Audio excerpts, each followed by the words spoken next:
We're on Drew's perspective again. So he says there's a mandatory meeting in the dough room at 10 this morning. You have to have it there because the break room can only hold about 3 people.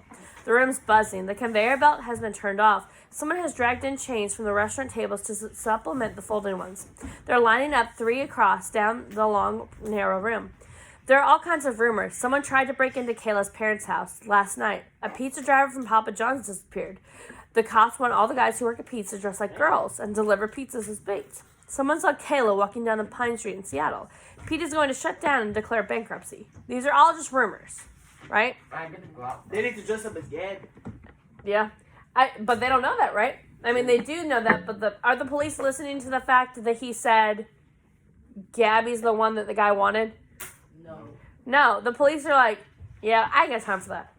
All they Right. need to do is dress up and got the black suit on and shoot them. Gabby stands in the doorway a second. Then she takes the chair next to me. No one else is sitting near me. Maybe I'm being paranoid, but is it because I let Kayla go out on delivery? Because I took the guy's orders like it was real and let her drive off? It was so crazy last night, especially after Courtney quit and Gabby and I didn't have a chance to talk. But I was going to offer to walk her to her car, but Pete did before I could say anything. Even though Gabby wasn't there Wednesday, I think she understands how I feel. After all, she was supposed to be working, and the guy asked for her. Me? I was the last one to see Kayla, but I can't even remember her last words. They were probably something ordinary, but now they seem important. If only I could remember what they were. Of course, Kayla's last words probably weren't whatever she said to me as she picked up her keys and 3 red insulated boxes. And they probably weren't words at all, but a scream. Thoughts like these are the reason I'm not sleeping anymore. Gabby sits with her shoulder curled over, chewing on the edge of one fingernail, with her falling over her eyes. Her legs are jiggling up and down. I have a feeling I'm not the only one who isn't sleeping. Maybe I shouldn't have told her what the guy said, but how could I not? Besides, the cops probably told her first thing. Pete comes in. He's a little guy, about 5'5", with black hair, a big nose, and a belly. Behind him is one of the cops who talked to me. At the sight of his uniform, the black gun on his hip, the room goes completely quiet. This is Sergeant Thayer. He's here to answer your questions. Besides me, Gabby takes a deep breath. She raises her hand. Have you found Kayla? Not yet, Gabriella. Who uses her first word? Have we ever heard her use her full name? No. So that's kind of weird, right? A jolt of electricity runs through the room. Everyone realizes the cop knows her name. We still don't know exactly what happened. We know some guy called in a pizza order to an address that doesn't exist. We found Kayla's vehicle near the road, so that we would believe that she must have been trying to find it. She didn't run out of gas. As far as we can tell, there's no mechanical malfunctions. Maybe someone flagged her down. Maybe someone stopped at the presence of giving her directions and then grabbed her. Maybe she got tired of looking and decided to smoke a joint by the river. There's some nervous laughter. Thayer looks disappointed. Like we should have straightened up and put on horrified faces at the very idea. And me? I wonder who told. Was it Gabby? I caught my eyes sideways at her. She's looking straight ahead, but her knees are jiggling away.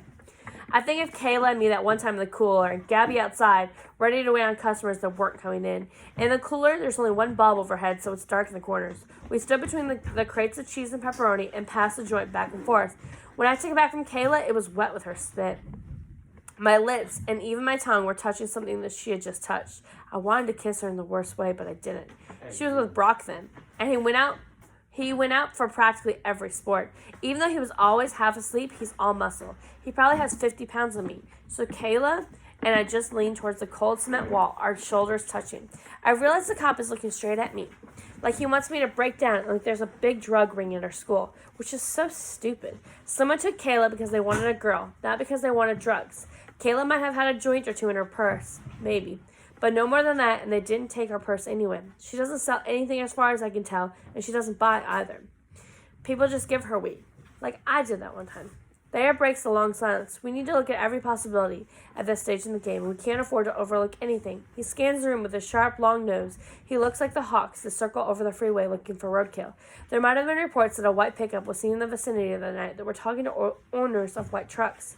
A white truck? I'd bet every 10th car in Portland is a white pickup truck. Good luck with that one. Excuse me, Amber says. I heard he asked for the girl in Mini Cooper. Doesn't that mean he really wanted Gabby? She looks over her shoulder at Gabby and whispers, sorry, as if she has to reveal a secret. And it's clear that for some people in the room, this is the first they're hearing about this. Gabby freezes. At least the top part of her body does. Even her knees still for a moment. The cop says, we're looking at every possibility, but we think it's more likely that this guy targeted Kayla Cutler. He may have said something about Gabriella's Mini Cooper to throw us off the scent, but he still took Kayla. Whatever happened, Kayla pulled her car to the side of the road, put it in park, set the emergency brake, and left her purse on the seat. These are the actions of a young girl who feels comfortable with her surroundings. We believe whoever was with her that night was someone she knew, or at least a familiar face. It might have been a friend, someone she knows from school, or a regular customer.